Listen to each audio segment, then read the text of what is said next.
સિરામિકની અંદર ટ્રાન્સપોર્ટેશન અને લોજિસ્ટિકનું ખૂબ જ મહત્ત્વ રહેલું છે, કારણ કે મોરબીની અંદર દરરોજ આશરે 10,000થી વધુ ટ્રકનું આવન જાવન થાય છે. માલમાં લોડિંગ માટે અનલોડિંગ માટે ટ્રકો આવતા હોય છે.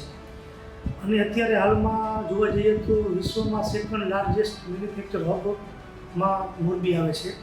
તો આટલા બધા ટ્રકનું આવન જાવન થતું હોય અને અત્યારે હાલમાં જે જૂના ટ્રકો હતા એની સામે જે નવા અત્યારે ટ્રક આવે છે એની અંદર સ્કાડા સિસ્ટમ અને ડ્રાઈવર મેનેજમેન્ટ સિસ્ટમ જો લાગુ હોય તો એની અંદર ઘણી બધો ઉદ્યોગને પણ ફાયદો થાય અને જે ડ્રાઈવરો છે તેમની પણ સુરક્ષા થાય અને રોડ ઉપર સેફટી જળવાય.